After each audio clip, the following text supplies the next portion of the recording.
Sir एक बार। ठीक है, तो सर बैच वाला ऑल टाइप बैच रजिस्ट्रेशन जो था ये बेसिकली ये था कि मतलब हम डेटाबेस कनेक्शन बनाएंगे अलग अलग डेटाबेस से, राइट। तो अलग अलग डेटाबेस नहीं, मतलब अलग अलग अप्रोचेस से, डेटाबेस तो वही होगा। अब जैसे पहला वाला अप्रोच है, यहाँ पे आप लिख दीजिए, रुकिए मैं कॉपी पेस्ट मार देता हूँ। इक्लिप्स जो है ये थोड़ा जालिम है।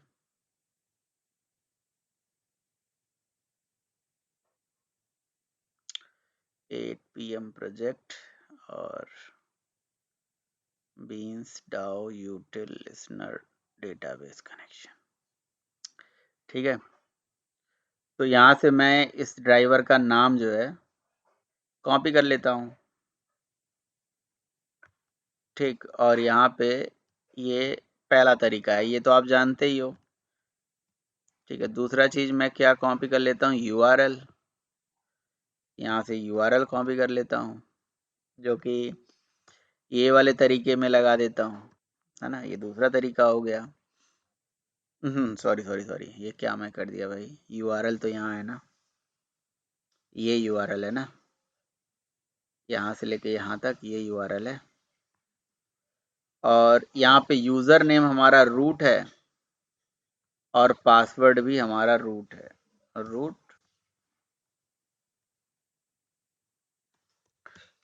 ठीक है। तो पहला ये तरीका हो गया। दूसरा ये वाला तरीका है कि ऑब्जेक्ट आप बना लीजिए मैन्युअली, ऐसे, ये तरीका हो गया। और तीसरा तरीका है कि आप सिस्टम क्लास के सेट प्रॉपर्टी में यहाँ पे आप रूट लिख दीजिए और ROOT रूट लिख दीजिए, और यहाँ पे जो URL है ये यहाँ पे पास कर दीजिए, कोई दिक्कत नहीं, यहाँ से ऐसे पास कर दीजिए, ठीक है। फिर एक तरीका है कि जी आप अपने ड्राइवर क्लास का डायरेक्ट इंस्टेंसिएशन कर दीजिए, या नहीं, सेट प्रॉपर्टी में डाल दीजिए आप। तो आप ड्राइवर को सेट प्रॉपर्टी में डाल के वहाँ से भी कनेक्शन ले सकते हैं। यहाँ से यूजर नेम और पासवर्ड जो है रूट लिख दीजिए,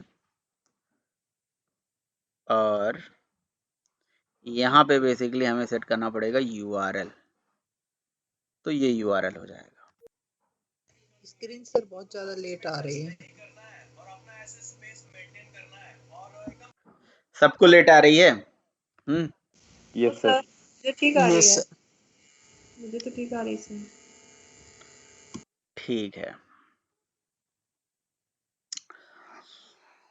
तो अब हम क्या करते हैं ना, यहाँ पे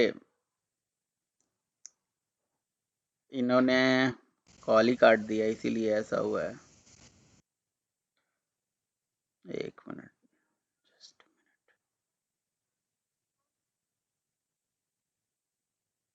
ठीक है, मैं दोबारा स्टॉप करके शेयरिंग कर देता हूँ।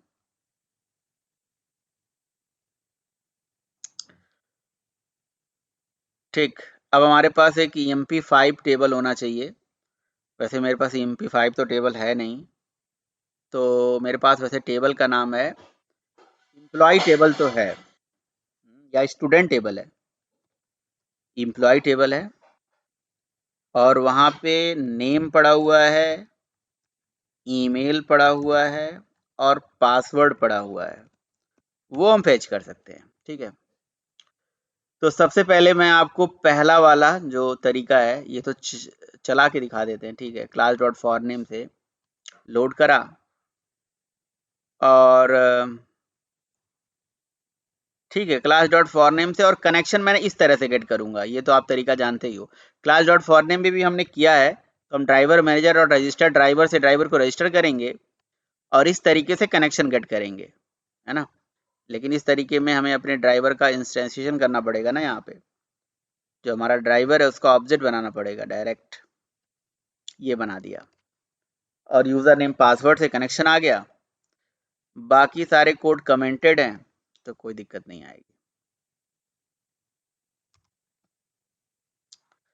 जावा C all type registration dot Java और जावा ऑल टाइप रजिस्ट्रेशन, ठीक है।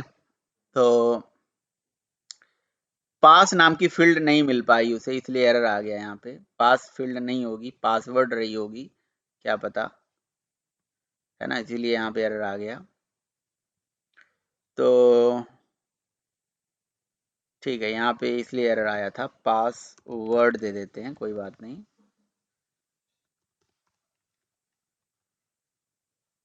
अब कंपाइल हो जाएगा और रन हो जाएगा, ठीक है।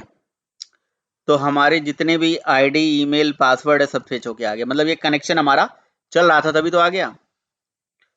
एक तरीका तो ये है कनेक्शन लेने का। दूसरा तरीका है कि आप ड्राइवर का अगर इंस्टेंसिएशन नहीं कर रहे हो डायरेक्ट, तो इसको आप कमेंट कर दीजिए और क्या करिए, आप इसका जो सेट प्रॉपर्टी मेथड में सारा चीज डाल दीजिए, इससे भी कनेक्शन बन के आ जाएगा। ये लीजिए, कंपाइल किया और रन कर दिया, अगर चल गया तो मतलब सब कुछ सही है भाई, इससे भी आ गया। तो बस ये अप्रोचेस हैं और क्या, इसमें कुछ नया चीज नहीं है। अगर कोई नई लाइन नहीं समझ में आएगा तो आप मेरे से पूछ लेना, कोड में फिर से शेयर कर देता हूँ। वो तो कल वाला जो शेयर किया था ओरेकल से किया था, आज मैंने माइस्क्ल से शेयर कर दिया ये। तो ये ऑल टाइप रजिस्ट्रेशन वाले में ये कहानी थी, मतलब अलग अलग टाइप से हम रजिस्ट्रेशन कर रहे थे कि एक सेट प्रॉपर्टी से कर रहे थे, प्रॉपर्टी क्लास को ऑब्जेक्ट बना के, फिर एक डायरेक्ट ऑब्जेक्ट बना दे रहे थे, और ऐसे, ठीक है, ओके।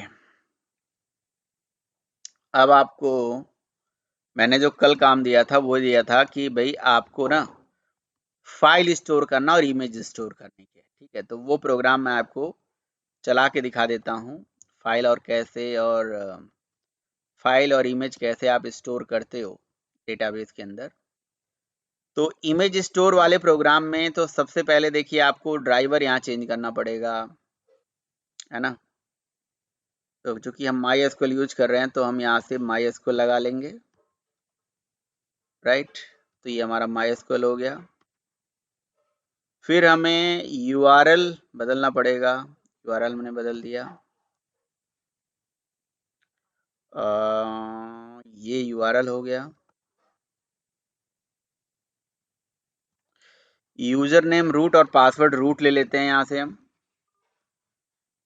रूट एंड रूट, है ना।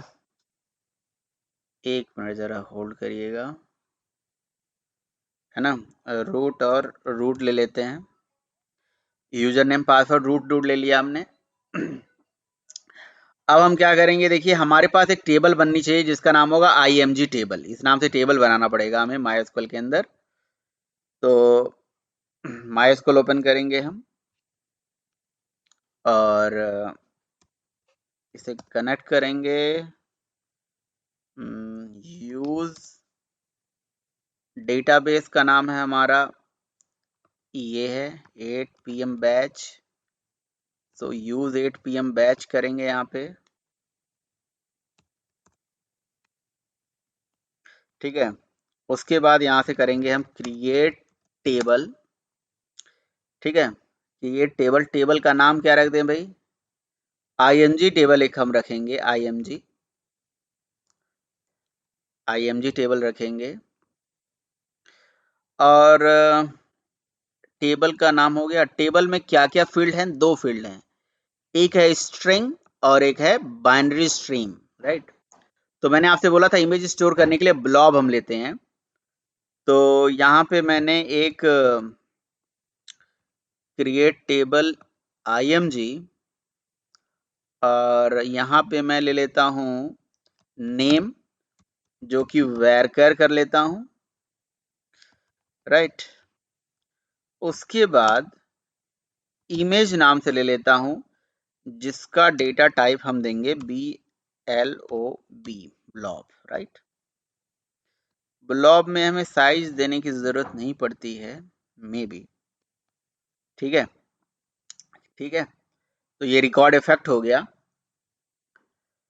अब DESCIMGTABLE,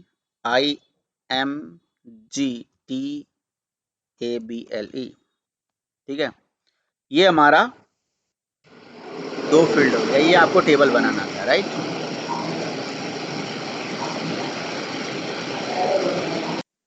ओके। अब देखिए, आपको कोई इमेज तो रखना पड़ेगा। मैंने डी ड्राइव में a.jpg इमेज होगी कहीं न कहीं, आपको कहीं से उठाना पड़ेगा। तो भाई कोई इमेज आप कहीं न कहीं से उठाइए। कौन सा इमेज आप देखना चाहोगे, वो मैं डेटाबेस में स्टोर करूँगा। चलो, ये एक इमेज है, इसको कॉपी किया, डी ड्राइव में पेस्ट कर दिया और इसका नाम जी मैंने रीनेम करके दे दिया ए। तो a.jpg इमेज हमारे पास मिल गया। तो ये फाइल इनपुट स्ट्रीम से हमारा वो मतलब इमेज को वहां से रीड करेगा। फाइल इनपुट स्ट्रीम एक क्लास होती है जो आईओ पैकेज में होती है, जो कि किसी डेटा को रीड करने के लिए होती है बेसिकली। तो हम उस फाइल को रीड करेंगे और हमने यहाँ क्वेरी लिख दिया इंसर्ट इनटू टेबल, यानी कि इमेज वैल्यूज 2 वैल्यू इंसर्ट करेंगे। पहला नाम तो हो गया IMG, और जो दूसरी वैल्यू होगी वो होती है बाइनरी वैल्यू, होती है बाइनरी डेटा होता है। और बाइनरी डेटा को भेजने के लिए हमारे पास सेट बाइनरी स्ट्रीम मेथड होता है। सेट बाइनरी स्ट्रीम, ये दूसरा इंडेक्स पे जाएगा। लेकिन बाइनरी स्ट्रीम कौन सी, फाइल इनपुट स्ट्रीम से जो डेटा लिया है वो भेजना होगा।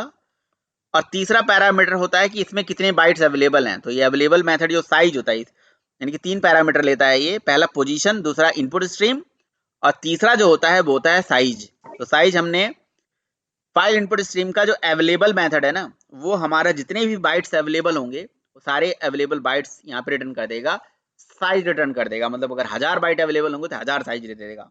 तो उसको साइज मिल गया, इनपुट स्ट्रीम मिल गया और डेटा मिल गया, क्वेरी एग्जीक्यूट हो गई और ये इमेज डेटाबेस में जाके इफेक्ट हो जाएगा ना। Let me run this program. तो JDBC store image, set image, CMD, Java C, compile और run. Okay, what, class not found exception, why class not found? मैंने तो इसको सेव कर दिया भाई, क्लास तो अब दूसरी है। ऐसा क्यों बोल रहे हो आप? क्या पता ये कहीं और से तो मैं नहीं कंपाइल कर रहा हूँ। ये दूसरा ड्राइवर। अच्छा, ये दूसरा ड्राइव से प्रोग्राम उठा लिया मैंने, वो दूसरे जगह मैंने चेंज किया था। अच्छा जी, मे पॉसिबल भाई, it's happened only in India. Okay, store image, ठीक है, कोई बात नहीं, वही सेम प्रोग्राम यहाँ पे कॉपी किया था। सर जो फॉर नंबर ड्राइवर देखें, कोई बात नहीं, और एक ड्राइवर 3rd नंबर में ड्राइवर। ओह, सब सही है, सब सही है, आप चिंता ना करिए, अब सही हो गया सारा। ठीक है, कंपाइल और रन, ठीक है। ये देखिए, ये हो गया 1 मैसेज आ गया और IMG स्टोर्ड हो गया। मतलब जी हमारा स्टोर्ड इमेज स्टोर्ड हो गया। अगर आप सेलेक्ट स्टार फ्रॉम टेबल का नाम IMG टेबल देखोगे, सेलेक्ट SELE। हेलो एक मिनट भाई, हाँ जी सर बताइए। सर, आवाज भी क्लियर नहीं आ रही है, स्क्रीन भी काफी डिले है। मेरा ही है नेट स्लो या और लोगों का भी ऐसा ही है? मुझे लग रहा है आपका ही है। नहीं सर, मेरा भी डिले आ रहा है काफी। और लोग बताओ सर भाई। आप काफी की डिले है। आवाज भी करंट टाइम काफी ढीला आ रही है। करंट टाइम पे तो मेरा आवाज भी सही आ हाँ रहा है। सर मेरे को तो नहीं आ रही है। आ रहा है। तो मुझे तो क्लियर है मुझे कुछ भी क्लियर है सर। तो वही चीज है ना। अब आप देख लो भाई, क्लियर क्लियर सब all clear, plus plus plus हो गया ना, प्लस माइनस माइनस मान लेते हैं। 8 PM पोलैरिटी बढ़ गई सर। बैच, ठीक है। Select star from IMG table, ठीक है ना। यार ये टेबल एक क्वेरी में क्या गड़बड़ी है क्या, कहाँ चला गया, भाग ही गया वो। मैंने डेटाबेस यूज नहीं करी क्या, रुको 1 मिनट, कहाँ भाग जा रहा है ये query. Root use 8 PM batch और शो टेबल्स। तो एक हमारे पास टेबल है जिसका नाम है IMG टेबल। अब इसी का डेटा हम लेना चाहते हैं, तो SELECT select star from table name, और क्या, सेलेक्ट स्टार फ्रॉम, फ्रॉम नहीं लिखा मैंने, फ्रॉम टेबल का नाम, ठीक है।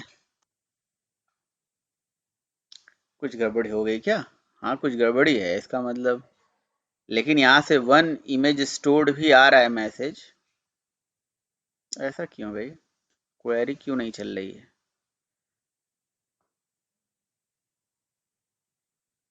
अच्छा जी, कोई बात नहीं। सर वर्क बेंच अगर आपके पास है तो वहां से पता चल जाएगा। हम एक काम करते हैं ना, वो इमेज फेच करके देखते हैं, अगर इमेज फेच हो रहा है तो वहां पे भी वैसे इमेज थोड़ी ना दिखेगा हमें, वो बस लिखा आ जाएगा कि वहां पे वो है। तो मैं एक काम करता हूँ, इमेज को रिट्रीव करता हूँ, राइट, इमेज को रिट्रीव करता हूँ। तो इमेज रिट्रीव के लिए भी मैंने आपको एक बताया था, रिट्रीव इमेज, रिट्रीव इमेज। तो रिट्रीव इमेज में क्या करना है, बस ये 2 लाइन तो हमने चेंज कर दिया, कनेक्शन और ड्राइवर, बस select star from IMG table. अब ये क्या करेगा, सी ड्राइव में j.jpg फाइल बना देगा, ठीक है। तो देखते हैं, let's see, let's run this program. cmd Java c retrieve image dot Java, compile हो गया और ये एक्सेस डिनाइड बता रहा है, कह रहा है सी ड्राइव में नहीं बना सकता। ओके कोई बात नहीं, मतलब कुछ तो हो रहा है, तो कोई बात नहीं, डी ड्राइव में ही बनवा लेते हैं, इन डी ड्राइव, इट्स फाइन। सो बस हमें ये देखना है कि j.jpg डी ड्राइव में बन के आ रहा है या नहीं आ रहा है। Compile and run, okay that's fine. तो लेट्स चेक, देखिए हमारा जो एक्चुअल इमेज था ए था, ए किस तरह से था, ऐसे था, इस तरह से इमेज था, कैसा था, चल जा भाई, ये था, एक इमेज था जिसमें लिखा था search context super interface web driver remote interface, ये सब लिखा था, फायरफॉक्स क्रोम ड्राइवर, ठीक है ना। ये इस तरह से कोई एक इमेज था, और यही सेम इमेज j.jpg में भी आ रही है, देखें जरा, यस, तब तो इसका मतलब सही है भाई, जो हमने स्टोर कराई थी वही फेच हो गई, तो फेच तो हुई ना सही। तो क्वेरी वहां पे कुछ प्रॉब्लम आ गया होगा, नहीं चल रहा होगा, कोई बात नहीं। रूट हम यहाँ से अपना जो 8 PM वाला बैच है उसमें टेबल्स हैं, IMG टेबल है, IMG टेबल, यहाँ पे उसका हम select star from IMG table कर सकते हैं, ठीक है। ओके, ये कह रहे हैं कि वो मैंने यूज नहीं करा है ना, यूज 8 PM बैच, तो मैं यूज कर लूँगा और फिर सेलेक्ट कर लूँगा। तो देखिए यहाँ पे इमेज जो है यहाँ पे ये दिखा रहा है, बट इमेज आपको उस तरह से थोड़ी ना दिखता है, ये बाइनरी फॉर्म में होता है ना, इमेज आपको यहाँ दिखता नहीं है, बाइनरी फॉर्म में होता है, वो बाइनरी फॉर्म में राइट कराया गया है। देखिए कायदे से जो हमारे इस तरह से प्रोजेक्ट होते हैं ना, तो अभी तो हमने यहाँ पे डायरेक्ट इमेज रख दिया डेटाबेस में, रियल टाइम पे तो मतलब उतना सही अप्रोच नहीं होता है। आप सोचो अगर लाखों करोड़ों इमेज हो और लाखों करोड़ों प्रोडक्ट हो हमारे पास, उसको इमेज डेटाबेस में स्टोर करोगे तो थोड़ा डेटाबेस में क्वेरी आना जाना और इमेज डेटाबेस में राइट करना रीड करना सही नहीं होता है। तो इमेज का हम URL जो है डेटाबेस में राइट करा देते हैं और इमेज को सर्वर पे अपलोड कर देते हैं, एक परफेक्ट तरीका होता है। और उससे भी बेटर तरीका अगर आप जानना चाहते हो तो हायर लेवल पे जो प्रोजेक्ट बनते हैं उसके लिए बिल्कुल एक अलग ही ड्राइव होती है, अलग ही लोकेशन पे, अलग ही सर्वर पे, ताकि सर्वर का बर्डन मतलब उतने ज़्यादा ना हो, सर्वर उतने ज़्यादा मतलब बहुत सारा कह सकते हो हेक्टिक न ले, बहुत ज़्यादा हेडेक ना हो उसके लिए। तो इमेज को किसी और सर्वर पे ही रख देते हैं, किसी और स्टोरेज पे रख देते हैं, किसी और जगह पे रख देते हैं। लेट्स से फायर बेस पे रख देंगे, चाहे कोई हम कोई क्लाउड का कोई इंस्टेंस बनाया है हमने उस पर उठा के रख देंगे, तो कहीं और रख देते हैं। बट एक स्टैंडर्ड प्रोजेक्ट जो है सर्वर पे भी अपलोड करके, सर्वर पे उसका URL अपलोड करके करा जाता है। कई लोग तो बेस 64 में इसको इनक्रिप्ट करके फिर उसके बाद डालते हैं, तो आपकी इच्छा है, तो भेजना है तो ऐसे भी हम भेज सकते हैं, मतलब एक अप्रोच है। तो वही रिट्रीव वाला जो है कोड वो मैं आपको समझा देता हूँ। इंसर्ट वाला इमेज मैंने इंसर्ट वाला कोड मैंने आपको समझा दिया। इंसर्ट वाला कोड में अगर कोई दिक्कत है अभी भी आपको तो मेरे से आप पूछ सकते हो। इंसर्ट वाला कोड क्लियर है या कोई दिक्कत है? क्लियर है सर। ठीक है, गुड। सर ये लाइन समझा दें सर, इसमें ये वाली जो नहीं है sir, PS set binary stream वाली, सर बस ये बता दें एक बार और। सेट बाइनरी स्ट्रीम, देखिए एक्चुअली जब आपके पास कोई डेटाबेस में कोई वैल्यू इंसर्ट करते हो तो इंटीजर वैल्यू के लिए सेट इंट होता है, स्ट्रिंग के लिए सेट स्ट्रिंग होता है, बुलियन के लिए सेट बुलियन होता है। ऐसे ही कोई बाइनरी डेटा अगर किसी डेटाबेस में सेट होती है तो उसके लिए सेट बाइनरी स्ट्रीम मेथड होता है। और set binary stream method 3 parameter लेता है। पहला इंडेक्स, तो इंडेक्स हो गया 2 क्योंकि 2 पोजीशन पे डेटा जाने वाला है।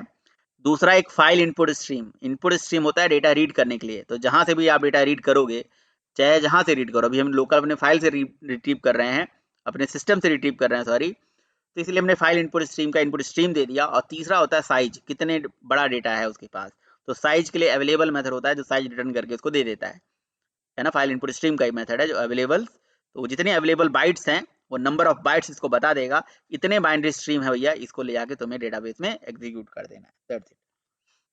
ये चीज होता है। Thank you sir.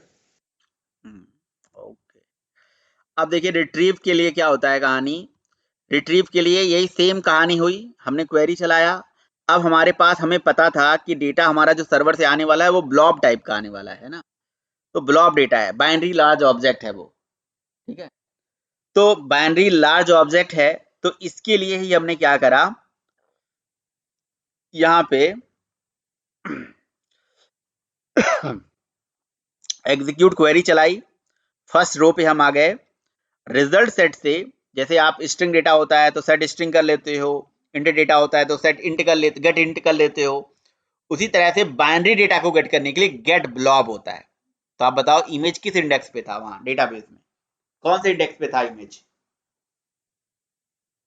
सेकंड में था सर। 2 पे था सर। हाँ, तो इसीलिए हमने यहाँ पे गेट ब्लॉब में 2 डाल दिया है, इसीलिए सेकंड ये इंडेक्स हो गया, ठीक है। सेकंड इंडेक्स से हमने डेटा उठा लिया, ठीक। और सेकंड इंडेक्स से जो डेटा होता है, जैसे स्ट्रिंग डेटा होता है तो स्ट्रिंग वेरिएबल में रख लेते हो, इंट डेटा होता है इंट वेरिएबल में रख लेते हो। अगर आपके पास कोई ब्लॉब डेटा है, बाइनरी लार्ज ऑब्जेक्ट है, ब्लॉब का मतलब बाइनरी लार्ज ऑब्जेक्ट। तो उसके लिए हम rs डॉट गेट ब्लॉब में हमने क्या कर दिया, जब हमने उसे गेट करा तो उसको ब्लॉब टाइप के ही वेरिएबल में रख लिया। ठीक है, ब्लॉब टाइप के वेरिएबल में रख लिया। ब्लॉब एक क्लास है ना, लैंग पैकेज में आपको मिलेगा ये। अच्छा, ये बाइनरी लार्ज ऑब्जेक्ट है ना, तो पैकेज तो मुझे देखना पड़ेगा या एसक्यूएल में या लैंग में, कहीं ना कहीं तो होगा ये। एसक्यूएल में सर शायद से। तो ये ब्लॉब में हमने इसे होल्ड कर लिया। देन जब बाइनरी लार्ज ऑब्जेक्ट डेटा आ गया तो ये ब्लॉब तो एक क्लास है ना, उस क्लास का ऑब्जेक्ट आ गया हमारे पास, राइट। ब्लॉब तो एक क्लास है ना, तो उस क्लास का ऑब्जेक्ट आया है हमारे पास अभी। तो ऑब्जेक्ट से डेटा निकालना है, एक ब्लॉब टाइप के ऑब्जेक्ट से डेटा निकालने के लिए फर्दर अब इसके पास मतलब ब्लॉब जो क्लास है उसके पास मेथड होता है गेट बाइट्स। अब गेट बाइट्स से हम उससे जितने भी बाइट्स हैं, क्योंकि डेटा जो अभी आपका इमेज डेटाबेस में गया है ना, वो बाइट्स के फॉर्म में गया है, तो वो बाइट्स हम निकालेंगे। यार निकालने के लिए कोई एरे तो चाहिए जहाँ डेटा संभाल के रखेंगे, तो ये एक ब्लैंक एरे तैयार करके रख दिया गया है। देखो लिखा array is created contains no data, मतलब एक बाइट टाइप का एरे बनाया गया, लेंथ साइज का है b डॉट लेंथ, मतलब जो ब्लॉब का लेंथ होगा उसी लेंथ तक के साइज का एक ब्लैंक एरे क्रिएट कर दिया गया। और गेट बाइट्स मेथड से जो लेंथ, अब गेट बाइट मेथड क्या करता है, स्टार्टिंग इंडेक्स मांगता है और एंडिंग इंडेक्स मांगता है, मतलब कहाँ से शुरू करना और कहाँ तक जाना है। तो मैंने कहा 1 पोजीशन से स्टार्ट करना और साइज जो इसकी साइज होगी उसके साइज तक जाना, लेंथ तक जाना, और सारा डेटा उठाना और बाइट टाइप के एरे जो हमने बनाई है ऊपर इसी एरे में उठा के रख देना। तो वो डेटा बाइट से मतलब ब्लॉब से बाइट टाइप के एरे में उठा के रख दिया। ये बात हम कब करेंगे,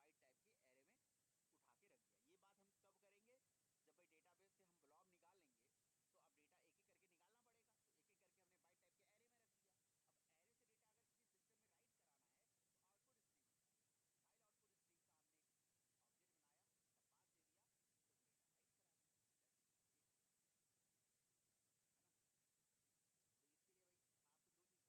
अब एरे से डेटा अगर किसी सिस्टम में राइट कराना है तो आउटपुट स्ट्रीम होता है, फाइल आउटपुट स्ट्रीम का हमने ऑब्जेक्ट बनाया, उसका पाथ दे दिया, तो वो डेटा राइट करा दिया। Hello sir. एक टाइप का अरे बना है सर।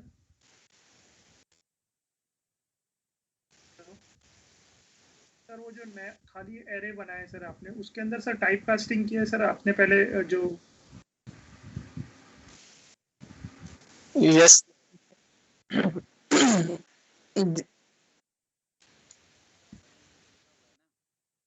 हाँ सर।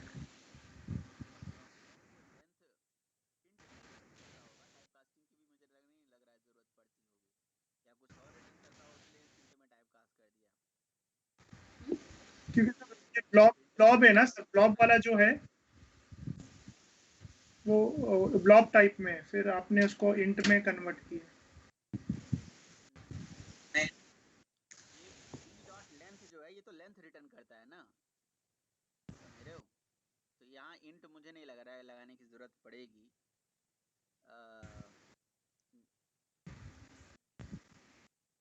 सर बाइट्स में रिटर्न करता है वो। कंपाइल करते हैं। अच्छा, पॉसिबल लॉस ऑफ कन्वर्जन ये किस में रिटर्न करता है, लेंथ किस में रिटर्न करता है, बाइट्स में करता है सर ये, यहाँ पे b डॉट लेंथ जो है ना वो बाइट्स में रिटर्न कर रहा है। ओके, तब इसलिए हमने इसलिए इंट पे इसलिए इंट में किया होगा, है ना। अच्छा, ये मेथड है यार, सॉरी मैं ध्यान नहीं दे रहा हूँ, वेरी सॉरी। यही चीज़ है, मैं नहीं ध्यान, मुझे याद था कि ये स्ट्रिंग का मेथड है या मैं लेंथ डेटा मेंबर कॉल कर रहा हूँ। ठीक है, अगर मैं b डॉट लेंथ लिख रहा हूँ तो इसका मतलब ये b क्लास का लेंथ मेथड है। देखो पैरेंथेसिस लगा हुआ है ना, तो मेथड है ब्लॉब क्लास का मेथड है जो बाइट में डेटा देता है, तो बाइट को इंट में कन्वर्ट कर दिया, क्योंकि ये जो हम एरे बनाते हैं तो एरे का साइज तो फिक्स करना पड़ेगा ना। आपने एरे पढ़ा होगा, तो एरे में क्या होता है, बिना साइज के एरे नहीं बनता है, तो लेंथ तक का साइज हो गया। ठीक है, सर तो ये इंटीजर में हमने कन्वर्ट इसलिए किया है क्योंकि हमें साइज देना है सर, वो तो वहां से तो डेटा बाइट में आ रहा है और होल्ड भी हम बाइट में कर रहे हैं, तो फिर अरे यार एरे बनाते साइज नहीं देते हैं? आप बताओ, कोई एरे बनाते तो साइज देते हो ना? हाँ, जी जी सर देते तो हैं, बस जी एरे सर का देते हैं। साइज है। तो कितना साइज होना चाहिए आपके हिसाब से? मान लो मैंने 100 ले लिया, 200 ले लिया, तो और कल को मेरे पास इमेज बहुत बड़ा है तो दिक्कत हो जाएगी ना। तो जो ब्लॉब की साइज होगी, ब्लॉब का लेंथ होगा, उसी लेंथ तक का हमने साइज ले लिया।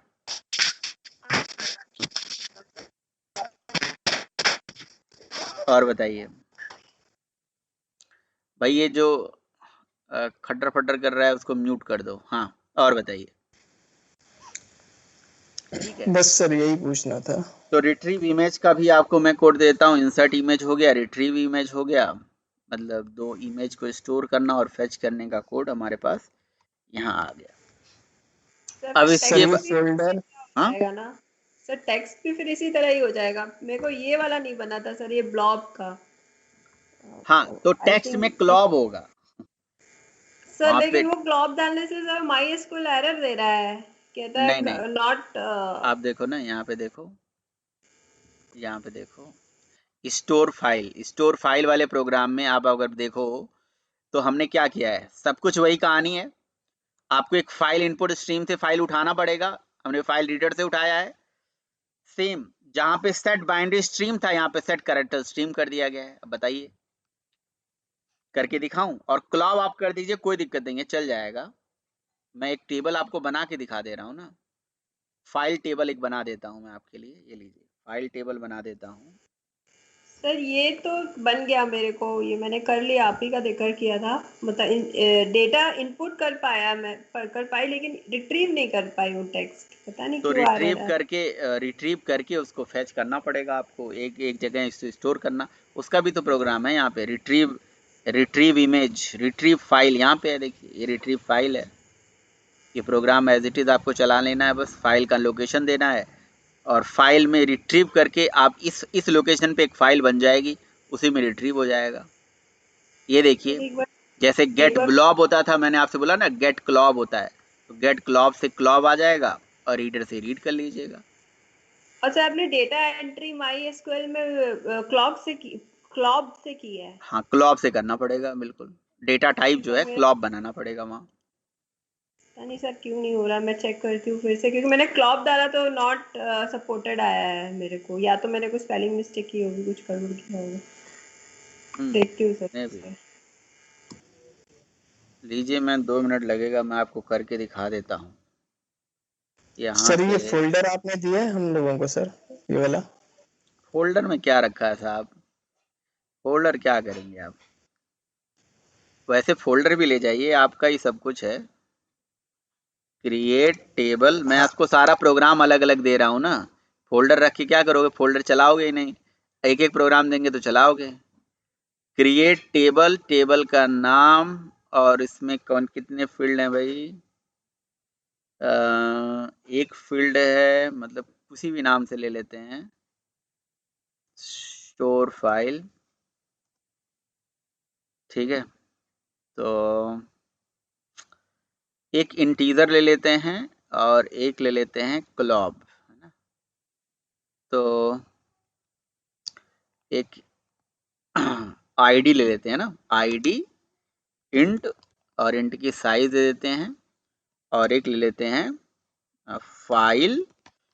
फाइल नेम, और वहां पे दे देते हैं जी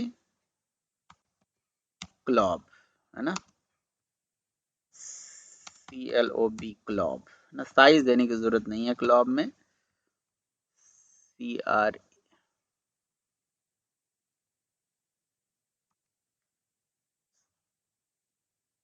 ठीक है, ये क्रिएट में क्या स्पेलिंग है भाई, मिस्टेक क्या है? सर ऊपर सेमीकोलन देंगे तो फिर ठीक हो जाएगा। ओके, कमाल करते हैं पांडे जी आप भी। क्लॉब, तो ये एरर आ रहा है ना, यहाँ पे क्लॉब नहीं ले रहा है, ये तो क्लॉब ये इज सर नॉट। मैंने नहीं ले रहा सर, वही मेरे को लग रहा था, नहीं या स्पेलिंग मिस्टेक है सर, शायद कैपिटल सी है, पता नहीं। मैंने ब्लॉक कर दिया सर इसको फिर।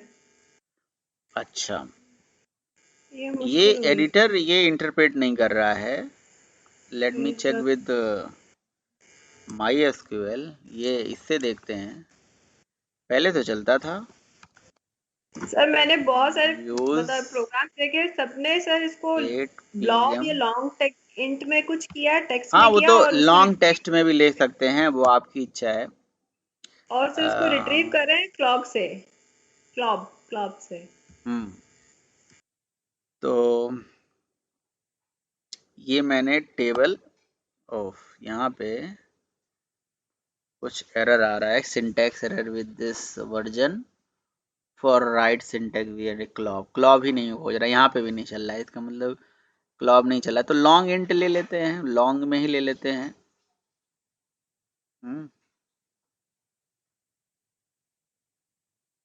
ठीक है, तो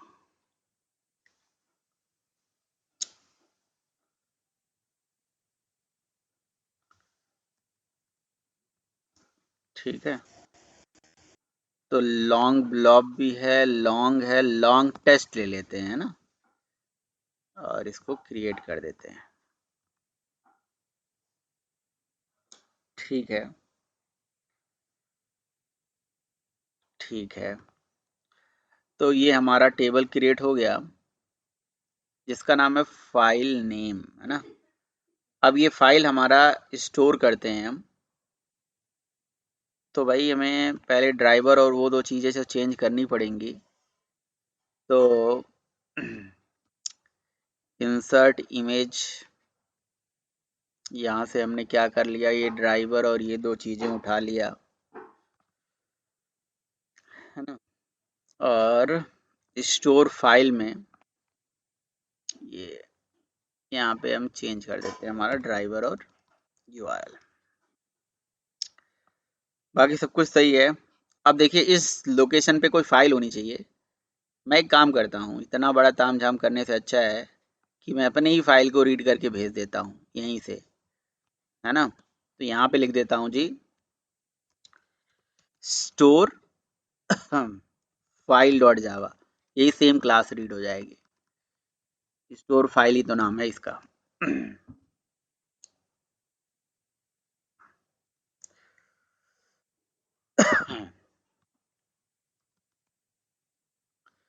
जावा सी स्टोर फाइल डॉट जावा और यहाँ से जावा स्टोर फाइल। ठीक है, 1 रिकॉर्ड इफेक्ट हो गया। देखते हैं भाई हमारा फाइल क्या डेटाबेस में स्टोर्ड हो गया। Select star from table name.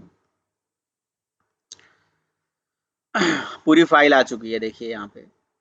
ठीक है, अब इसको हम गेट भी कर लेते हैं, फैच कर लेते हैं। तो मुझे बाकी कहानी बताने की ज़रूरत नहीं है, कल भी ये प्रोग्राम भेजा था स्टोर फाइल वाला भी। तो स्टोर फाइल वाला भी प्रोग्राम शेयर कर दिया मैंने। स्टोर फाइल में वही सेम कहानी है ना। सेम कहानी है। फाइल उठाया, फाइल क्लास होती है जावा में, जिससे किसी फाइल या फोल्डर को रीड करा जाता है। फाइल क्लास के ऑब्जेक्ट को फाइल रीडर को दे दिया, और सेट कैरेक्टर स्ट्रीम होता है, जैसे वहाँ सेट बाइनरी स्ट्रीम था, यहाँ पे सेट कैरेक्टर स्ट्रीम होता है। सेट कैरेक्टर स्ट्रीम में सारा डेटा सेट कर दिया। उसके बाद अब हम करेंगे retrieve image, retrieve file, sorry. So retrieve file में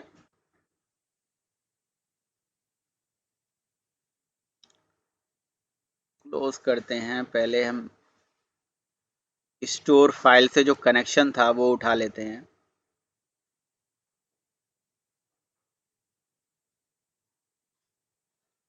कनेक्शन स्ट्रिंग, रिट्रीव फाइल में ये कनेक्शन स्ट्रिंग चेंज कर देते हैं। सेलेक्ट स्टार और फॉर्म फाइल टेबल, बाकी सब कुछ सही है, बस इसे रन कर देते हैं। जावाc retrieve फाइल, और ये रिट्रीव करके डी ड्राइव में, यस सक्सेसफुली इसने डी ड्राइव में इम्पॉर्टेंट लिंक किस नाम सा, रिट्रीव फाइल, ये पूरी फाइल रिट्रीव हो गई। तो बिल्कुल सही है, आप इसे लॉन्ग टेस्ट लीजिएगा, क्लॉब नहीं चल रहा है, कोई दिक्कत नहीं है। पहले हो सकता है डिप्रिकेट कर दिया हो, पहले तो हम चलाते थे। और तो ये हो गया हमारा रिट्रीव वाली कहानी। तो रिट्रीव वाला भी आप, रिट्रीव वाले में भी क्या है, वही सेम कहानी है।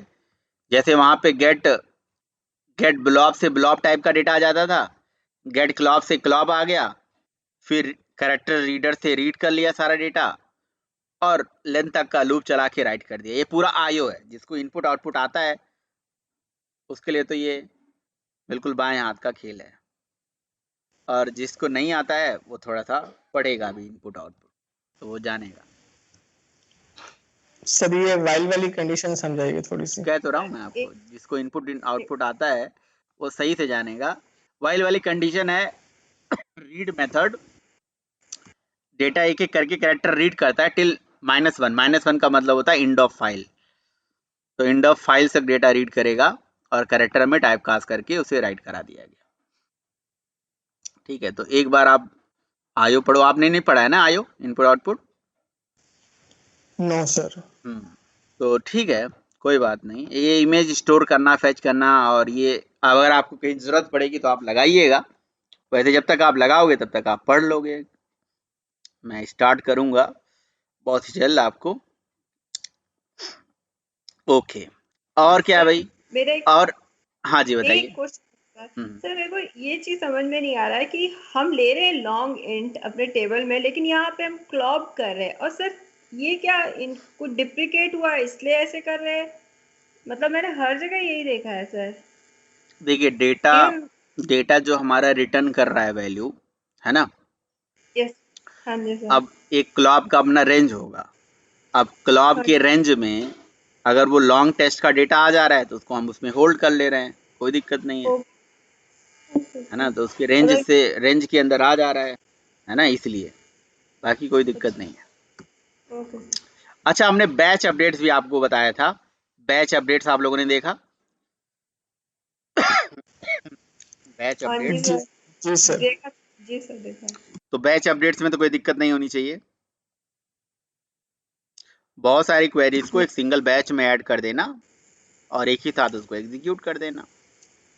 ठीक है सर, एक मसला हो रहा था सर इस प्रोग्राम में। क्या बताइए? सर वो जो अपन गेट कनेक्शन के अंदर सर क्वेरी लिखते हैं सर, मैंने उसको होल्ड करवाया सर स्ट्रिंग के अंदर, फिर वो पास करवाया, तो सर वो एरर दे रहा था, और वही क्वेरी मैंने फिर दोबारा से उसके अंदर लिख दी तो वो प्रोग्राम चल गया था सर। ये समझ में नहीं आ रहा था गेट कनेक्शन में क्या कर दिया? गेट कनेक्शन में क्या कर दिया sir? Get connection prepaid statement में सर वो लिखते हैं ना अपन, prepaid statement, sorry get connection नहीं था, प्रीपेड स्टेटमेंट के मेथड में जो क्वेरी लिखते हैं सर अपन, हाँ सर उसको मैंने होल्ड करवाया स्ट्रिंग में, और फिर सर वो ऐड बैच में जो है वो मैं उसको जो है रख रहा था। अब ये बताओ कैसे प्रीपेड स्टेटमेंट को कोई तो रिलेशन होना चाहिए ना, स्ट्रिंग और प्रीपेड स्टेटमेंट में कोई रिलेशन होना चाहिए ना, तब तो होगा। अब ये तो सर ऐड, तब जब रिलेशन ही नहीं है तो कैसे हो पाएगा?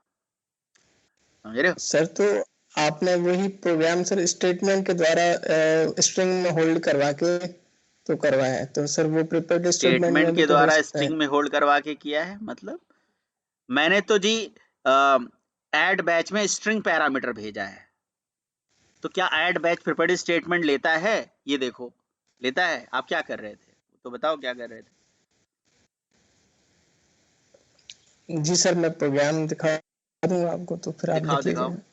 अभी दिखा सकते हो तभी दिखाओ। जी सर, अभी दिखा दीजिए अगर है आपके पास। इसके बाद जी जो अगला टॉपिक है वो ये है कि आपको ना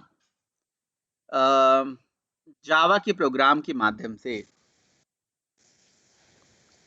ट्रांजैक्शन कैसे अचीव करना है वो मैं आपको बताऊंगा। एक ट्रांजैक्शनल बेस्ड एप्लीकेशन कैसे हम बनाते हैं। समझ रहे हो? ट्रांजैक्शन का मतलब समझते हो कि ट्रांजैक्शन तो आपने सुना होगा। पेमेंट गेटवे, हाँ जी, पेमेंट गेटवे सर। हाँ मतलब ट्रांजैक्शन का मतलब पेमेंट गेटवे से ले लो, पैसे का लेन देन होगा तो गेटवे तो आएगा ही आएगा उसमें, है ना? तो कोई भी ट्रांजैक्शन होगा तो गेटवे तो उसमें मतलब बाय डिफॉल्ट आप ऐसा मान सकते हो होता ही है। तो हमें ऐसे ही सर करना स्क्रीन आ है, रही? Hello sir. ट्रांजैक्शनल प्रोग्राम बनाना है और ट्रांजैक्शन का मतलब समझना है। हाँ हाँ आ गया, स्क्रीन आ गया।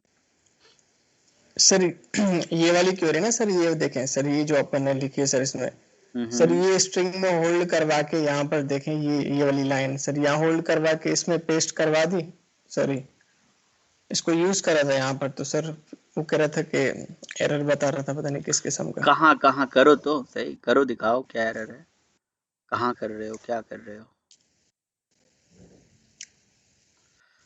सर अब वो प्रोग्राम मुझे अलग से बनाना पड़ जाएगा, मैंने सारी चेंजेस स्ट्रिंग की को थी सर। प्रिपेयर्ड स्टेटमेंट में डाल रहे हो तो एरर आ जा रहा है। कहीं Yes, डबल sir. कोड में तो नहीं ना डाल दे रहे हो? कहीं डबल कोड में तो वैल्यू नहीं डाल दे रहे हो आप एरर दिखाओ तो मैं बताऊं। यहीं कर लो ना, सर सामने ही कर अब लो, तो अभी कर ठीक लो। सर, मैंने 3-4 फाइलें बना ली, देखें वो तो अब देखना पड़ जाएगा मुझे कहाँ पर। रिमूव भी कर दिया था सर, फिर आपका प्रोग्राम देख के दोबारा वहीं से बना लिया। चलो ठीक है, सर जो मैं आपको भेज, रात गई जी बात सर मैं गई, भेज छोड़िए, दूंगा। जाने दीजिए, बात खत्म। अब जब वो चीज मिल ही नहीं रहा है तो क्या है, एरर नहीं आ रहा तो अच्छी बात है, हैं? जी सर मेरे पास ही आपका जी बना सर, हुआ जी सर। मैं शेयर करूंगी शमरोज, आप वही वही पे प्रोग्राम होगा, क्योंकि मैंने भी सर का ही लिया है, तो मैं चैट में शेयर करती हूँ आपको, अगर उससे पूछना तो वहां से पूछ लो। चलिए, जी तो जी आगे ठीक मैं है, आप लोगों चलिए। को पढ़ा देता हूँ भाई। अब आप लोग अपना देखते रहना, फिर मुझे आप बताना, ठीक है? जो मैं आपको पढ़ाना है थोड़ा पढ़ा लूँ, ठीक है? देखिए, आगे कहानी ये है कि जी हमें ना ट्रांजैक्शन का मतलब समझना है कि जेडीबीसी में ट्रांजैक्शनल एप्लीकेशन हम कैसे अचीव करते हैं। तो देखो, ट्रांजैक्शन का मतलब होता है, वैसे हिंदी मीनिंग है ट्रांजैक्शन का लेन देन। ट्रांजैक्शन का मतलब है लेन देन, है ना? पैसे का लेन देन जो हम करते हैं, दैट इज कॉल्ड ट्रांजैक्शन, ठीक है? तो जैसे मान लो कि मैंने, आपके पास पैसा है और मेरे पास मान लो गेहूं चावल है, तो आपने मुझे पैसा दे दिया, मैंने आपको गेहूं चावल बेच दिया, तो ये एक लेन देन हो गया, ट्रांजैक्शन हो गया, है ना? तो ये भी एक ट्रांजैक्शन है। मतलब जी आप अगर या आपसे मैंने 100 रुपया 2000 रुपया अभी मतलब मांगा, मुझे ज़रूरत थी तो आपने मुझे दिया और मैंने उसे ले लिया, और फिर जब मेरा काम हो गया तो फिर मैंने आपको रिटर्न कर दिया, ये भी एक ट्रांजेक्शन है। तो ट्रांजेक्शन का मतलब जी कुछ नहीं होता है, बस पैसे का लेन देन होता है और कुछ नहीं होता है। तो आप ऐसा बोल सकते हो कि set of logically related operations. अच्छा, जैसे मान लो कि मैं अपने अकाउंट से पैसा आपको भेज रहा हूँ, तो मेरे अकाउंट से पैसा माइनस हो जाए और आपके अकाउंट में पैसा आ जाए, दैट इज अ ट्रांजेक्शन, ठीक है? तो ट्रांजेक्शन सक्सेस तभी माना जाता है, जब एक अच्छा ट्रांजेक्शन तभी माना जाता है जब वो एसिड प्रॉपर्टी होती है, ACID, आपने कभी पढ़ा हो एसिड प्रॉपर्टी, इस प्रॉपर्टी को सेटिस्फाई करता हो। एसिड प्रॉपर्टी में A stand for atomicity, I for isolation, consistency, durability, ये चीज होती है। जो एक अच्छे ट्रांजेक्शन के लिए ये सारा चीज होना जरूरी है। कभी किसी ने पढ़ा ये एसिड प्रॉपर्टी एक ट्रांजेक्शन में? Acid property, atomicity, yes sir. Consistency, isolation, durability, तो ये चीज होनी चाहिए। ओके, ठीक है। तो इसमें एटॉमिसिटी का क्या मतलब होता है, हाँ बताइए, अगर पढ़ा है तो।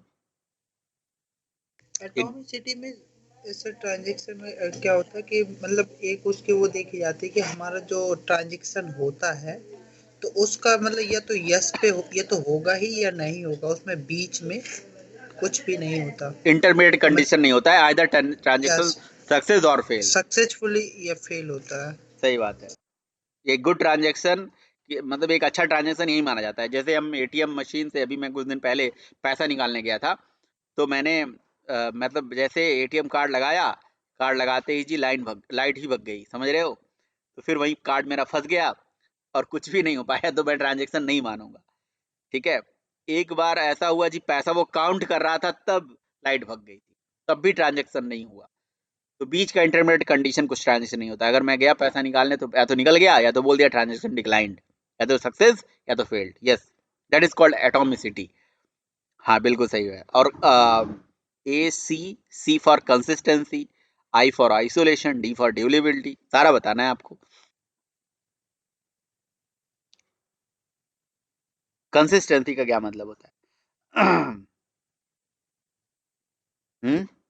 कंसिस्टेंसी मीन सर क्या होता है कि जैसे मान के चलिए कि हम ट्रांजेक्शन जो है अपने सेम अकाउंट से कर रहे हैं, मतलब हाँ। सपोज हम एक ही टाइम में, तो वन टाइम में वन ही होगा, ऐसा नहीं कि मतलब सेम उसी टाइम में हम उसी से डबल नहीं कर सकते। कंसिस्टेंट मतलब 1/1 करके कंसिस्टेंस में। 1/1 हो और एक। और आइसोलेशन में क्या होता है कि मतलब बहुत सारे ट्रांजेक्शन है, मतलब एक साथ मतलब हो सकते हैं विदाउट मतलब एनी किसी इंटरफेरेंस। इंटरफेयर। हाँ, इंटरफेरेंस नहीं हो, बहुत सारे। एक ट्रांजेक्शन दूसरे ट्रांजेक्शन पे इफेक्ट ना करता हो, है ना? मतलब जैसे यस यस एक प्रिफर्ड स्टेट, एक हमने क्वेरी चलाई जो इंसर्ट करने की, एक अपडेट करने की, डिलीट करने की, तो सारी क्वेरीज मतलब आइसोलेटेड हो, अपने अपने हिसाब से चलें। और कंसिस्टेंसी में एक चीज और आ जाता है, जैसे मान लो कि मेरे अकाउंट में 10 रुपया, आपके अकाउंट में 2000 रुपए, आपने मुझे भेजे 1000 रुपए, तो मेरे अकाउंट में हो जाना चाहिए 1010 और आपके अकाउंट में हो जाना चाहिए 1000। That is the yes, consistency. मतलब तुरंत चेंज हो जाना, जैसे हम ट्रांजेक्शन कर रहे हैं उसका तुरंत मतलब तो इफेक्ट हो ट्रांजेक्शन जाना। का मतलब तो यही हो गया है ना, जिस अकाउंट से प्लस हुआ तो प्लस हो जाए, माइनस हुआ तो माइनस हुआ हो जाए। तो इसी को बोल गया set of logically related operations. आगे मान लो कि मैं बहुत सारे, एक अकाउंट से दूसरे अकाउंट में पैसा दे रहा हूँ, दूसरे से प्लस हो, पहले से माइनस हो जाए, दूसरे से प्लस हो जाए, ठीक है, फिर वहां से पैसा कहीं और भेज रहा हूँ तो वहां से प्लस हो जाए, वहां से माइनस हो जाए।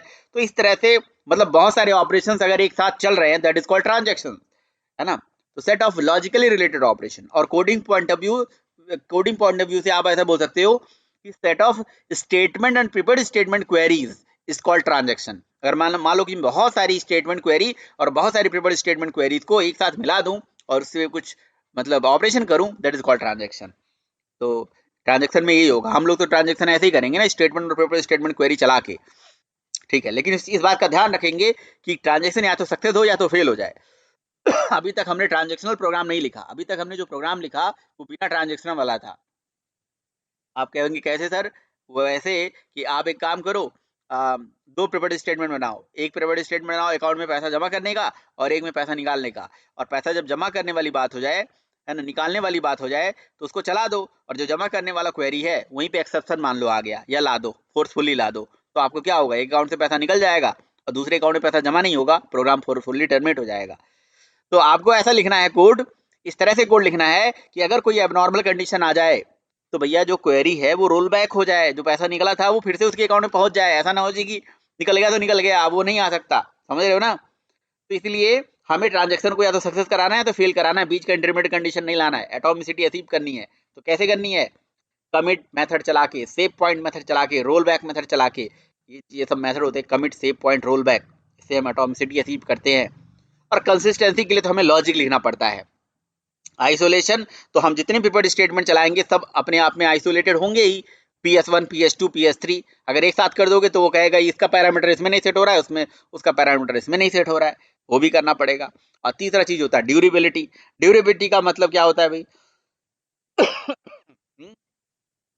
ड्यूरेबिलिटी का मतलब होता है कि जैसे सपोज ड्यूरेबिलिटी का करो, मीन्स होता है हाँ कि जैसे बताइए। ट्रांजेक्शन मतलब वहाँ हुआ, अगर मतलब फेल भी हो गया तो अगेन वो जो है ये तो मतलब सक्सेस हो जाता है, ये फेल हो जाता है फेल के बाद में।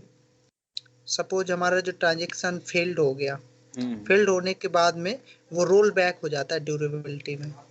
नहीं नहीं नहीं, ड्यूरेबिलिटी का मतलब ये हुआ ना कि भाई जो हमने ट्रांजेक्शन करा है वो ट्रांजेक्शन हमेशा मतलब ड्यूरेबल हो।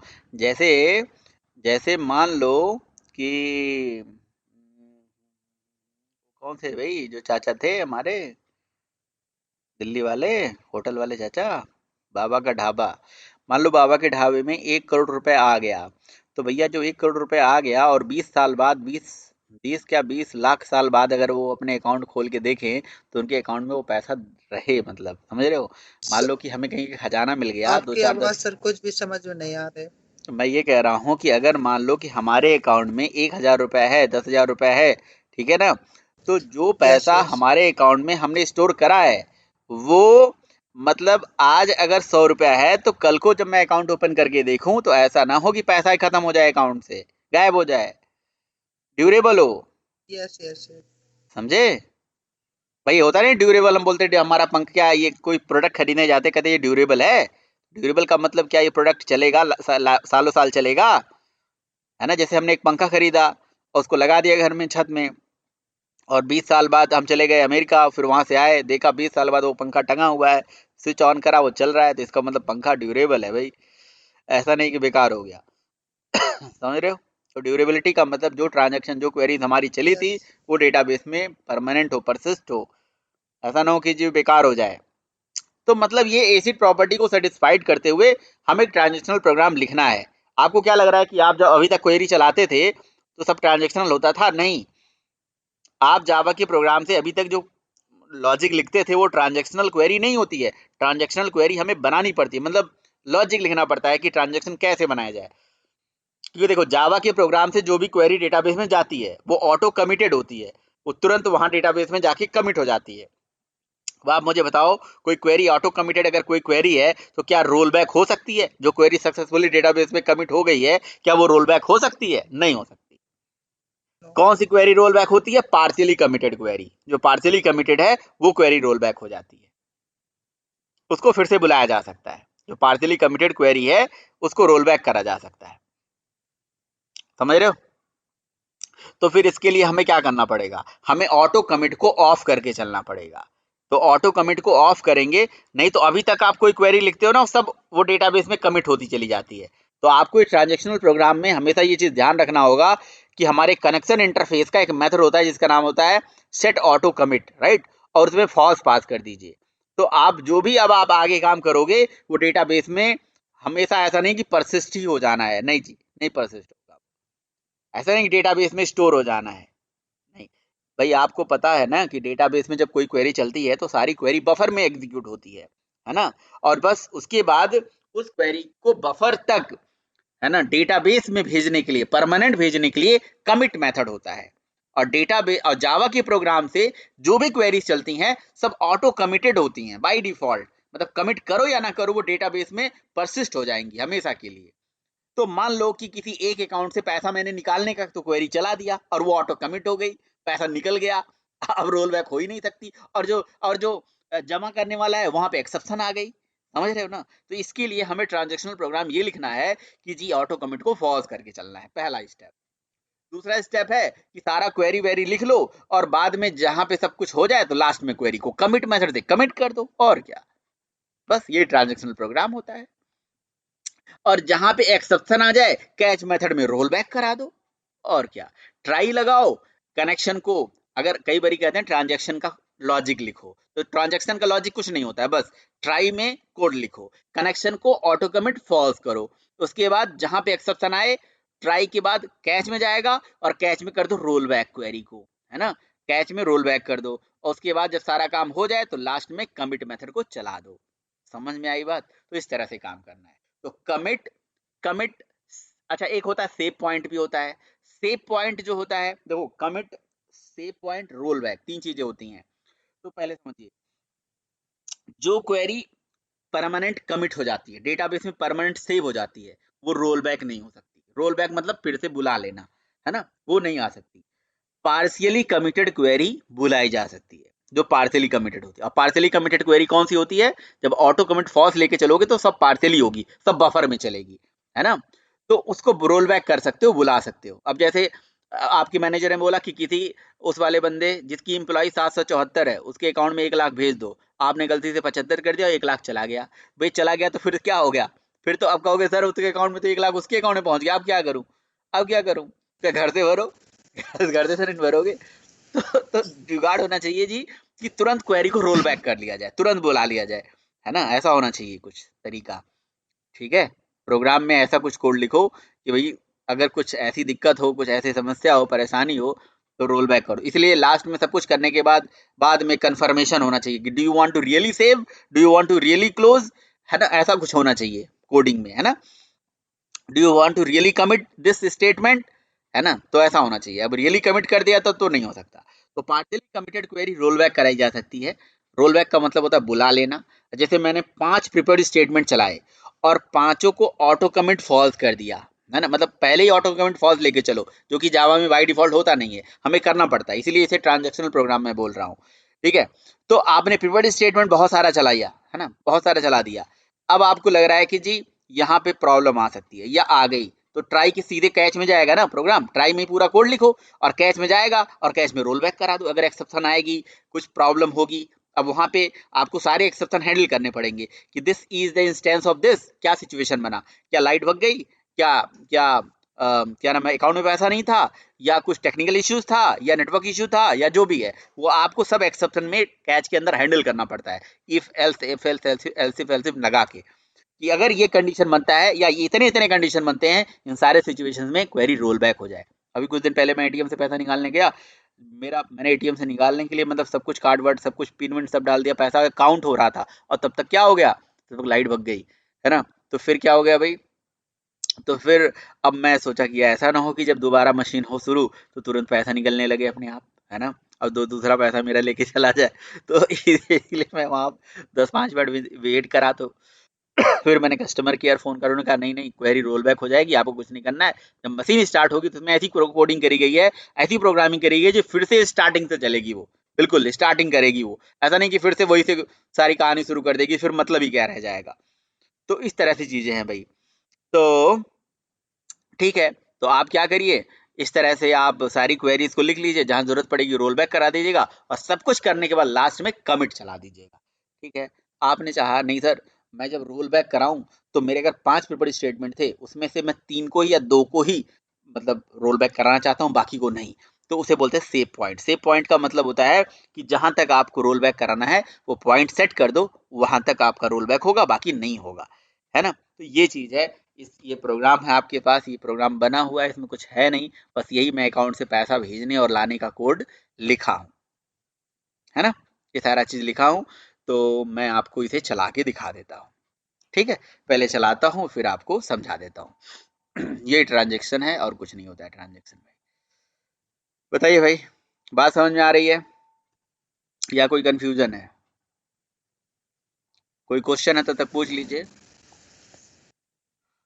सर ये खुद से सर करते हैं? ये पॉइंट थोड़ा बताइएगा कि ये जो कमिट सर हम कहते हैं, आप कह रहे थे जहां तक हमें कमिट करना है वहां तक कर लें, मतलब ये समझ में नहीं आया ये किस तरह। सर काफी सारी क्यूरीज, हम तो जब इस तरह की ट्रांजेक्शन करते हैं तो सर हमें क्या पता होता है कि कहाँ से हमें रोल बैक करना है या उस यार मशीन आपको को ही नहीं पता होगा तो फिर क्यों रोल बैक, क्यों कोड लिख रहे हो? कोड तो आपको तो पता होना चाहिए कि कहाँ तक रोल बैक करना है। आपको तो पता होना चाहिए कहाँ तक नहीं रोल सर, बैक वो करना कमिट वाला जो आप कमिट वाला कह रहे थे ना, वो बेसिकली पूछ है। रहा ठीक था। है, अभी आप देखिए कोड देखिए, फिर आपको पता चलेगा सारा चीज। ठीक है, अभी देखिए ये हमने क्या करा, ये हमने बफर रीडर चलाया, राइट, ये हमारा बफर रीडर है, हमने इनपुट स्ट्रीम रीडर से ये यूजर से इनपुट लेने के लिए करा गया है। आप अपने हिसाब से कर सकते हो, आप स्कैनर चला दो, जो मर्जी वो तरीका चला दो। ये buffer reader input stream reader system.in से हम यूजर से इनपुट ले रहे हैं। ठीक है, ये ट्रांजेक्शनल प्रोग्राम बनाने का सबसे बड़ा रूल है कि सबसे पहले आप कनेक्शन को सॉरी ट्राई कैच में लिखो, और आप कनेक्शन को ऑटो कमिट में फॉल्स डाल दो, और बाय डिफॉल्ट इसकी वैल्यू होती है ट्रू। ये तो क्लियर है ना, बाय डिफॉल्ट इसकी वैल्यू ट्रू होती है। अब ट्रू होने की वजह से इसमें जो जितने भी आप डेटा लिखते हो वो बाय डिफॉल्ट क्या हो जाती है, कमिट। तो मैं एक काम करता हूँ, पहले आपको प्रॉब्लम समझ आता हूँ, मैं इसको रहने देता हूँ, है ना, इसको मैं रहने देता हूँ, ऑटो कमिट फॉल्स हो, बिना ट्रांजेक्शनल का प्रोग्राम लिख के आपको दिखाता हूँ। जब मैं ट्रांजेक्शन का स्टेप जो होता है वो फॉलो नहीं कर रहा हूँ। ठीक है ना, मैं कमिट चला रहा हूँ, मैं ना सेव पॉइंट चलाऊंगा, मैं रोल बैक चलाऊंगा, इस तरह से मैं कुछ भी नहीं करूंगा। मैं क्या करूंगा बस मैं सबसे पहले तो मुझे टेबल बनाना पड़ेगा भाई, सबसे बड़ी समस्या तो इसके साथ ये है। तो टेबल किस नाम से बनाए भाई, अकाउंट नाम से टेबल बनेगा, और जिसमें ई बैलेंस और EID करके एक फील्ड बनेगा, तो बना लेते हैं भाई। तो क्रिएट टेबल, ठीक है,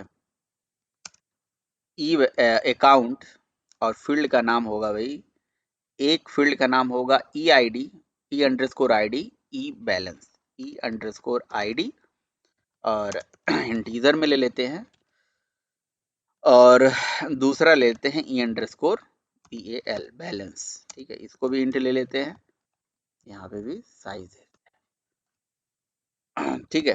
तो ये हमारा हो गया EID और ई बैलेंस। तो EID और बैलेंस मेरे ख्याल से और तो कुछ नहीं है ना, नहीं और कुछ नहीं है, तो अकाउंट टेबल में EID और ई बैलेंस हो गया। ठीक है, टेबल क्रिएट हो गया। अब जी हम एक काम करते हैं, इंसर्ट इनटू, टेबल का नाम है अकाउंट, अकाउंट टेबल में जिसकी ID 1 है उसके अकाउंट में 100 रुपया भेज देते हैं, ठीक है। Insert into table name, values भी तो लिखना पड़ेगा भाई। तो ये पहला, जिसकी ID 2 है उसके अकाउंट में 200 रुपया भेज देते हैं। 2 ID हम ले लेते हैं, पहले से हम एज्यूम करके चलते हैं कि हमारे पास ये 2 ID है, 2 के अकाउंट में हमें पैसा इस तरह से डालना है। सेलेक्ट स्टार फ्रॉम, टेबल का नाम दे दिया हमने अकाउंट, और उसके बाद हमने यहाँ से दिखा देते हैं भाई आपको हम, सॉरी ये कहाँ सेलेक्ट हो गया भाई, ये आ जा, तो भाई अकाउंट टेबल आ जाओ। तो एक ID 1 जिसके अकाउंट में 100 रुपये, दूसरे में 200 रुपये, ठीक है बस। तो अब देखिए मैंने क्वेरी क्या लिखी है, प्रिफर्ड स्टेटमेंट क्या लिखा है, अपडेट करो अकाउंट टेबल में, सेट कर दीजिए ई बैलेंस, मतलब बैलेंस सेट करिए, where e balance is equal to balance plus question mark, मतलब जो भी उसके पास बैलेंस है उस बैलेंस में वो बैलेंस ऐड करो, और क्या ऐड करो मैं तुम्हें बताऊंगा, और किस में सेट करना है, जिसकी ID में मैं तुम्हें बताऊंगा। मतलब जी जिसके ID में पैसा तुम्हें प्लस करना है ना, वो तुम्हें मैं रन टाइम पे बताऊंगा। ये मैंने एक प्रिपेयर्ड स्टेटमेंट लिख दिया। ये क्वेरी समझ में आ रही है, बताइए या नहीं आ रही है? क्वेरी समझ में आ रही है? क्वेश्चन मार्क मतलब प्लस का मतलब जी, जो ई बैलेंस होगा उसी में तो प्लस होके आएगा ना, उस बैलेंस में वो बैलेंस प्लस हो जाएगा। सेट कर देना ये बैलेंस जिसकी ID ये हो। बोलो भाई, नहीं बोलोगे? यस सर, समझ में आ रहा है। दूसरी प्रिफर्ड स्टेटमेंट मैंने yes. चलाई कि भैया एक काम करना, इस ID में ये ई बैलेंस से ये पैसा माइनस कर देना। मतलब ये प्लस के लिए प्रिफर्ड स्टेटमेंट है, ये माइनस के लिए ट्रांजैक्शन कर रहे हैं ना। मतलब जी मैं यूजर से इनपुट लूंगा कि किसके अकाउंट से किसके अकाउंट में पैसा जाना है, तो दोनों चीजें मैंने ID के बेसिस पे कर दिया कि मैंने कहा कि इस ID में इतना पैसा माइनस कर देना, इस ID में इतना पैसा प्लस कर देना। तो अपडेट कर देना अकाउंट, सेट कर देना e balance, where e balance minus question mark, और जिसकी EID मैं तुम्हें रन टाइम पे बता दूंगा। ठीक है, अब ये दोनों चीजें मुझे सेट करनी पड़ेंगी। तो पहले मैं यूजर से इनपुट लूंगा, तो मैंने सबसे पहले इंटर फ्रॉम ID मांगूंगा, रीड कर लिया। इंटर टू ID, फ्रॉम मतलब जिसके अकाउंट से और जिसके अकाउंट में पैसा जाना है, फिर कितना अमाउंट जाना है, सारा चीज मैंने रीड कर लिया। तो यहाँ तक की क्वेरी समझ में आ गई? ओके। अब हमने क्या करा, अच्छा ऐसा हो सकता है ना कि मेरे पास 1000 रुपया है ही नहीं, 100 ही रुपया है, और मैं किसी को 1000 भेजना चाहूँ, तो पहले उसके अकाउंट से पैसा भी तो चेक कर लेना है कि भैया उसके पास पैसा है कि नहीं, है ना। तो इसीलिए हमने क्या करा, एक स्टेटमेंट चला जिसमें ई बैलेंस निकाल लिया, जिसका EID हम रन टाइम पे, जो फ्रॉम की EID है ना, उसको हमने क्या करा, रन टाइम पे चेक कर लिया कि जो अपने अकाउंट से भेज रहा है तो क्या उसके पास उतना पैसा है ही कि नहीं है, अवेलेबल है भाई, मतलब उतने पैसे। तो उसकी अमाउंट को हमने चेक कर लिया, जो अमाउंट वो भेजना चाह रहा था। तो अगर वो मतलब उसका अमाउंट सही है, सफिशियंट है ना, तो ठीक है, नहीं है तो यहाँ से ये मैसेज आ जाएगा कि भैया you do not have a sufficient balance. ठीक है, तो सबसे पहले ये चीज़ होगी। और अगर सफिशियंट होगा, अगर सफिशियंट पैसा है, तो हमने क्या करना है, फ्रॉम की आईडी से पैसा निकालना है और टू की आईडी में अपडेट कर लेना है। लेकिन अपडेट करने से पहले बीच में मैं ला देता हूँ एक्सेप्शन, यहाँ लाया भी हूँ, देखिए ये है अकाउंट से पैसा निकालने का कोड, और ये है PS1 क्या है जरा देखना, PS1 क्या है, PS1 है ऐड करने का, और PS2 है जमा करने का। ठीक है, तो यानी कि ये ऐड करने वाला पैसा का कोड है और ये निकालने वाले का प्रिफर्ड स्टेटमेंट है। ठीक है, तो बीच में ला दिया मैंने एक्सेप्शन, है ना, ऐसा हो सकता है, आ भी सकता है, वो तो जानबूझ के लाया मैंने। तो फिर क्या होगा, फिर वही होगा भाई कि फिर क्वेरी रोल बैक लिखने से भी कोई फ़ायदा नहीं होगा, रोल बैक करोगे भी कोई फ़ायदा होगा नहीं, है ना। लेकिन कमेंट कर देता हूँ सब कुछ, तो आप ज़रा देखिएगा क्या होगा।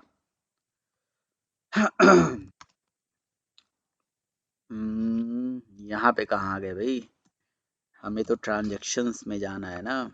तो एक हमारे पास न्यू ट्रांजैक्शन करके फोल्डर होगा, CMD जावा C। ठीक है,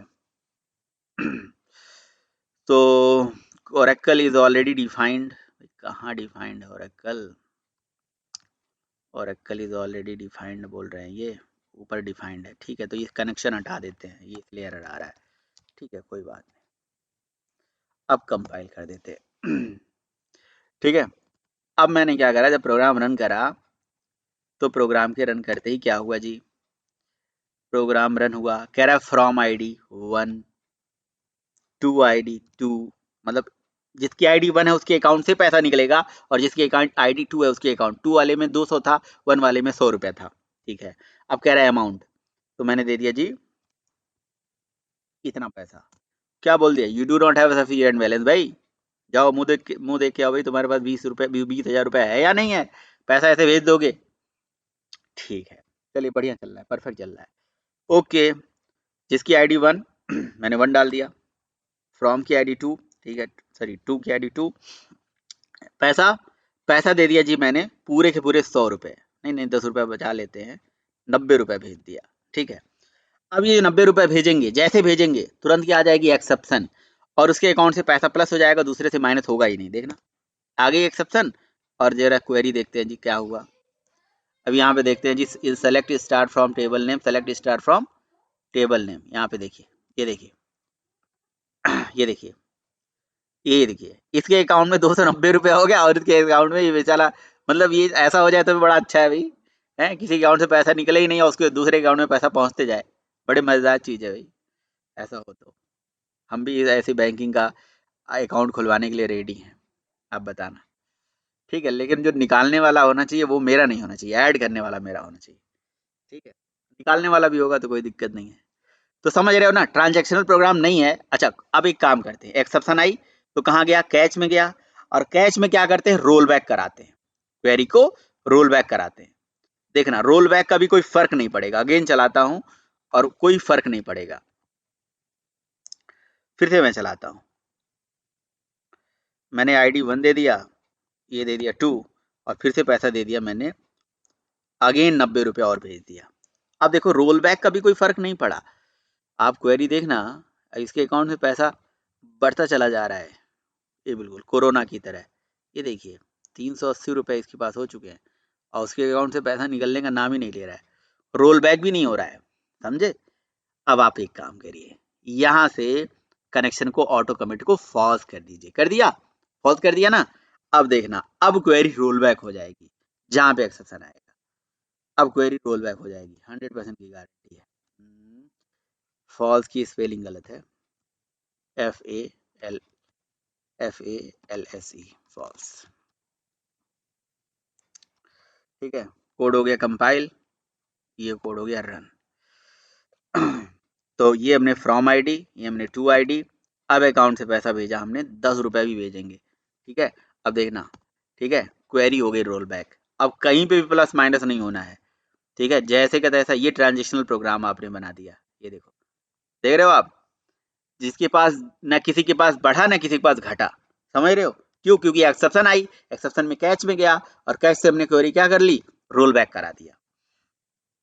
अगर एक्सेप्शन नहीं आई, अगर इनकेस एक्सेप्शन नहीं आती है तो रोल बैक होगा नहीं, मतलब कैच चलेगा नहीं, रोल बैक होगा नहीं।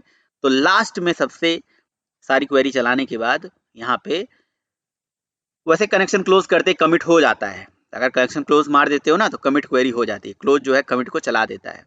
तो हम अब यहाँ पे क्या कर लेंगे, कमिट चला लेंगे। अब देखिए ये चलाया। अब जिसकी आईडी 1 थी और दूसरी की आईडी 2 थी, उसके अकाउंट से मैंने 10 रुपया भेजा, तो भैया ये 10 रुपया यहाँ से निकलेगा और वहां जाएगा प्रॉपरली। ओफ, क्या हुआ भाई, कमिट नहीं हुआ क्या? एक चीज, रुको रुको रुको, क्वेरी कमिट नहीं हुई यार। ये मैंने कमिट नहीं चलाया यहाँ, यानी कि कनेक्शन क्लोज करने पे कमिट हो नहीं रहा है। ओके ठीक है, कोई बात नहीं। कंपाइल रन, कनेक्शन क्लोज करने से कमिट क्वेरी नहीं कमिट होती है। ठीक है, कोई बात नहीं, मतलब आप लोग भी देख ही रहे हैं। ठीक है, 10 रुपये। अब जरा दोबारा चलाते हैं, देखते हैं। ये देखिए, ये देखिए, इसके अकाउंट से क्या हुआ, 10 रुपया गया और इसके अकाउंट में 10 रुपया प्लस हो गया। This is a transactional program. बिल्कुल। अब आप इस प्रोग्राम को देखिए, चलाइए, समझिए। नहीं आ रहा है तो कल हम बात कर लेंगे, आप अच्छे से चलाइए तो सही, है ना। कोई लाइन नहीं समझ में आएगी तो आपको बताएंगे, हम रेडी हैं। तो क्या हो रहा है भाई इस प्रोग्राम में, क्या हो रहा है आप देखिए जरा ध्यान से कि इस प्रोग्राम में आपने सारी क्वेरी ट्राई के अंदर डालनी है। ट्राई में कि सबसे पहले कनेक्शन को, ऑटो कमिट को फॉल्स कर लीजिए और उसके बाद ऑटो कमिट फॉल्स कर लीजिए। ये क्या है, ये तो दूसरा प्रोग्राम है यार। ये ऑटो कमिट फॉल्स हमने जो लेके चला है, ये प्रोग्राम ये वाला है। वो कई बार ओपन कर लेते हैं ना, तो इसलिए ऑटो कमिट फॉल्स लेके चलिए। और उसके बाद मतलब ट्राई के बाद कैच लगाइए। कैच के अंदर आप रोल बैक का क्वेरी लिख दीजिए और उसके बाद लास्ट में सब कुछ होने के बाद कनेक्शन को, मतलब यहाँ क्वेरी को कमिट कर दीजिए। ट्राई के सबसे नीचे कमिट कर दीजिए, दैट्स इट। अच्छा, अब बात आ जाती है सेव पॉइंट की। सेव पॉइंट का मतलब क्या होता है कि भैया अगर सेव पॉइंट ये कहता है कि जैसे आपने मतलब आपने सपोज करो आप माई स्क्वेल में चले जाना यार। सेव पॉइंट को चेक करने के लिए कोई जरूरी नहीं कोडिंग से चेक करो, माई स्क्वेल में चले जाओ। माई स्क्वेल में आपने एक काम करना, सबसे पहले ऑटो कमिट फॉल्स करके चलना, ठीक है। अब आप एक इंसर्ट क्वेरी चलाना, फिर दूसरा चलाना, फिर तीसरा चलाना, ठीक है। तो 3 क्वेरी चलाए जो, तो 3 लेवल हो गया। अब वो लेवल सेट हो जाता है, पहला दूसरा फिर तीसरा, ठीक है, 3 लेवल हो गया। अब आप रोल बैक करोगे तो सारी क्वेरी रोल बैक हो जाएगी, लेकिन सेव पॉइंट सेट कर दोगे तो जिस जगह सेट कर दोगे वहीं से वो क्वेरी रोल बैक होगी। जिस लेवल पे सेट कर दोगे दूसरे, तो दूसरे तक की लेवल मतलब रोल बैक होगी। ऐसा समझ में आई बात? नहीं सर, ये समझ नहीं आया। क्या भाई, जैसे मान लो कि मेरे पास 10 क्वेरी थी यार, 10 क्वेरी थी। अभी मैंने कोई क्वेरी को रोल बैक कराया तो 10 रोल बैक हो जाएगा, एक रोल बैक होगा? आप बताओ। सब हो जाएंगे सर, सब। लेकिन सेव पॉइंट मैंने सेट कर दिया कि नहीं, टू ही हो। मैंने कॉन डॉट सेव पॉइंट, नहीं भैया 2 ही सेट हो या 2 ही रोल बैक हो, तो दूसरे लेवल तक, यानी कि दूसरी वाली क्वेरी जो मैंने चलाई थी बस वहीं से रोल बैक होगी। जिस लोकेशन पे मैंने सेव पॉइंट लगा दिया उसी लोकेशन से ऊपर ही रोल बैक होगी क्वेरी। अब क्लियर? कंसेप्ट तो मतलब समझ में आ रहा है ना? पहले कंसेप्ट समझो। Yes sir. हाँ, फिर उसके बाद सिंटैक्स समझो। तो सिंटैक्स समझो भाई, क्या करना है करो।